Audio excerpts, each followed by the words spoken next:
ಮುಸ್ಲಿಮರ ಒಂದು ಎಕ್ಸ್ಪೆರಿಮೆಂಟ್ ರಾಜ್ಯವನ್ನಾಗಿ ಮಾಡ್ತಾ ಇರುವಂಥ ಸಿದ್ದರಾಮಯ್ಯನವರ ಸರ್ಕಾರಕ್ಕೆ ಇದು ಒಳ್ಳೆಯದಲ್ಲ.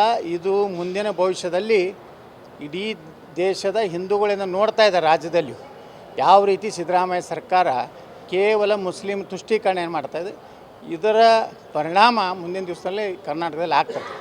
ಸರ್, ಮತ್ತು ಇದೇ ವಿಚಾರಕ್ಕೆ ದಸರಾ ವಿಚಾರವಾಗಿ ಬಾನು ಮುಷ್ತಾಕ್ ಅವ್ರಿಗೆ ನೆನೆ ಅಧಿಕೃತವಾಗಿ ಆಹ್ವಾನ ಕೊಟ್ಟಿದೆ ಸರ್ ಸರ್ಕಾರ. ಅವ್ರಿಗೇನು ಮಾನ ಮರ್ಯಾದೆ ಬೇಕು, ಆ ಹೆಣ್ಮಗಳಿಗೂ ಏನಾರು ಬೇಕು.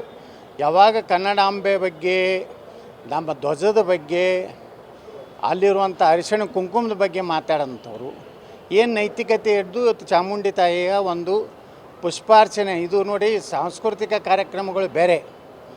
ಅಲ್ಲಿ ನಡೆಯುವುದು ಚಾಮುಂಡಿ ದೇವಿಯ ಮೆರವಣಿಗೆಯ ಉದ್ಘಾಟನೆ.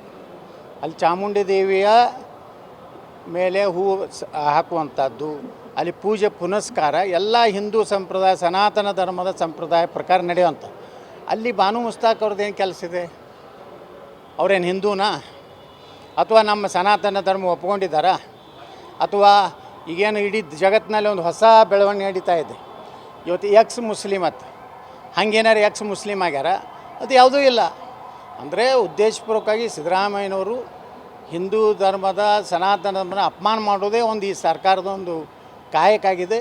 ಇನ್ನೂ ಆದರೂ ಬುದ್ಧಿ ಇದ್ದರೆ ಚಾಮುಂಡಿ ತಾಯಿಯ ಶಾಪ ಇವ್ರಿಗೆ ತಟ್ಟಬಾರ್ದು. ಅಂದರೆ ಇದನ್ನು ಇನ್ನಾದರೂ ವಾಪಸ್ ತೊಗೋಬೇಕು.